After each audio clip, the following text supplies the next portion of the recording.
Você que trabalha de segunda a sábado sabe como é. Chega em casa exausto, tem que cuidar dos filhos, trabalhos domésticos, resolver pendências, colocar a cabeça no lugar. Aí você ouve dizer que querem tirar o seu único dia de descanso.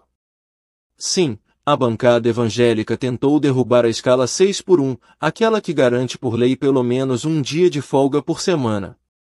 E o mais curioso, usaram a Bíblia como argumento. A justificativa foi que Deus descansou no sétimo dia. Citam Gênesis 2 versículo 2, como se isso fosse uma base jurídica válida para definir jornada de trabalho no século XXI. Mas vamos pensar com calma.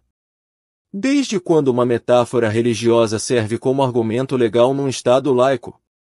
Desde quando um texto escrito há milênios em um contexto agrícola, teocrático, sem direitos trabalhistas, define como deve funcionar a vida de um trabalhador? Esse é o ponto central da discussão. Não é sobre fé pessoal, é sobre transformar uma crença em política pública. E tem mais, nem Jesus defendeu essa ideia de descanso como regra obrigatória. Nos evangelhos, Jesus foi duramente criticado por curar no sábado, e quando questionado, ele responde algo que desmonta totalmente a lógica dos que querem impor a religião como regra do Estado. O sábado foi feito por causa do homem, e não o homem por causa do sábado. Marcos 2 versículo 27. Ou seja, até dentro da lógica cristã, o descanso é uma ferramenta para o bem-estar humano, e não uma imposição sagrada. Se Jesus relativizava a rigidez do sábado, por que hoje tem político querendo forçar essa ideia goela abaixo da sociedade usando um texto do Gênesis? Vamos ser honestos, quem mais sofre com a retirada dos direitos não é o empresário nem o pastor, é o trabalhador.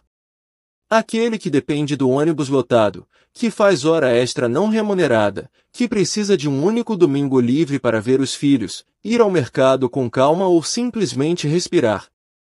Mas a religião, quando mal usada, serve para isso, para embalar a opressão como um laço bonito chamado vontade de Deus. Aí dizem que é para proteger a família, mas estão tirando o direito básico de conviver com ela. Dizem que é por princípios cristãos, mas o resultado é adoecimento, exaustão e falta de dignidade. Na Irlanda, por exemplo, país que durante séculos foi controlado pela Igreja Católica, a religião mandou em tudo, da política à vida sexual das pessoas. Mas o país mudou e hoje é laico. O que isso significa? Que ninguém mais acredita em Deus. Não. Significa que a fé não dita o funcionamento do Estado. E isso protege todo mundo, inclusive os religiosos. Lá os direitos trabalhistas são debatidos com base em dados, saúde pública, equilíbrio social e não versículos. Você pode descansar por lei, não porque está seguindo os passos de Deus, mas porque é humano. E seres humanos precisam descansar. A separação entre igreja e Estado não existe para excluir ninguém. Ela existe para garantir que todos possam existir. Porque hoje é o seu descanso que a fé de alguém decide. Amanhã pode ser sua roupa, sua arte, seu casamento, seu corpo. E isso já está acontecendo no Brasil. Já faz tempo que acontece. Projetos de leis que misturam moral religiosa com política estão pipocando em todos os setores, da educação até a saúde. O que está em jogo aqui não é um versículo. É o direito de viver sem medo de que a fé do outro limite a sua liberdade. Você pode ser cristão, ateu, umbandista, espírita, tanto faz. O que não pode aceitar que usem a sua fé ou a fé dos outros como desculpa para tirar direitos de quem trabalha de sol a sol.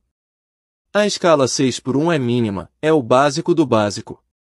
Tirar isso é dizer nas entrelinhas que o lucro vale mais do que a saúde. Que a interpretação de um texto religioso vale mais que a Constituição. E isso não é só perigoso, é inconcebível.